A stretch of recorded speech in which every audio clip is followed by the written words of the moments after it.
The US just blew up boats in the Pacific, and everyone's asking, is this a drug war or a war? War? So here's a sentence I did not expect to read in 2025. The United States is bombing boats in international waters in the name of fighting drugs. Not a movie, not a Netflix thriller, real life. 5 more people are dead, 2 vessels destroyed, and suddenly the so-called war on drug has aircraft carriers, fighter jets, and what the Pentagon calls, and I'm not making this up, lethal kinetic strikes. That's not a phrase, that's a metal band. Let's break down what's happening, why it matters, and why countries across Latin America are saying, hey, maybe don't do that. And we are doing this neutrally. No cheerleading, no villain music, just facts, context, and uncomfortable questions. This week, the US military confirmed it carried out 2 more strikes in the eastern Pacific Ocean. According to United States Southern Command, these strikes killed 5 people, 3 on one vessel, 2 on another. The operation was authorized by U.S. Defense Secretary Pete Hegseth as part of a broader campaign launched under U.S. President Donald Trump. The stated goal: stop drug trafficking. The results so far: since September, nearly 30 vessels destroyed and more than 100 people killed in the Pacific and Caribbean. That's not an arrest count. That's a death toll. Because normally, when you hear drug interdiction, you think Coast Guard, boarding ladders, someone yelling, hands where I can see them. You do not think fighter jets, bombs, sinking boats in international waters. That's on Narcos.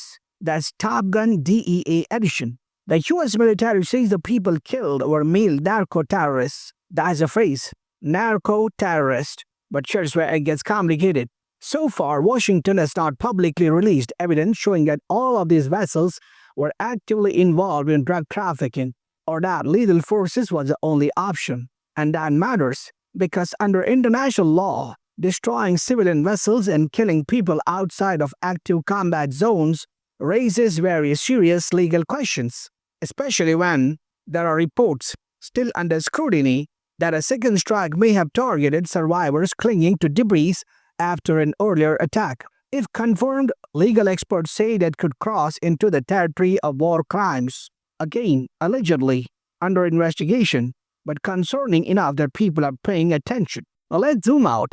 Why Venezuela keeps coming up. Now here is where geopolitics walks into the room and turns the thermostat way up. U.S. officials have repeatedly pointed to Venezuela as a major source of drug trafficking, accusing its leadership, specifically President Nicolas Maduro, of overseeing cartel activity. The U.S. has also imposed strict sanctions on Venezuelan oil exports, and earlier this week ordered a total naval blockade of sanctioned Venezuelan oil tankers. That's not symbolic, that's economic pressure with warships. Maduro, unsurprisingly, says the drug war is just a cover for regime change and control over oil resources. The U.S. says it's about stopping narcotics. Both sides say they're defending their people, and that's how conflicts usually start. Latin American leaders are watching this very closely. Brazil's President Luiz Inácio Lula da Silva publicly offered to mediate between Washington and Caracas, warning that shooting first won't solve the problem. Mexico's President Claudia Sheinbaum echoed that call, urging a peaceful solution and saying there should be no U.S. military intervention. When multiple regional leaders say, hey, we are worried, that's diplomatic language for this could spiral.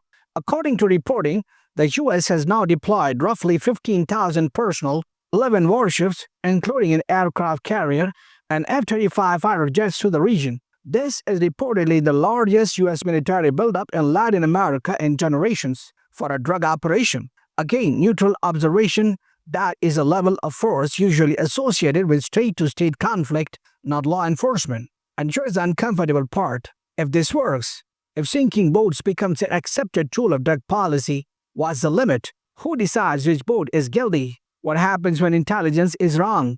And what precedent does this set for other countries watching? Because once you normalize military strikes in international waters, you don't get to act surprised when someone else does it next.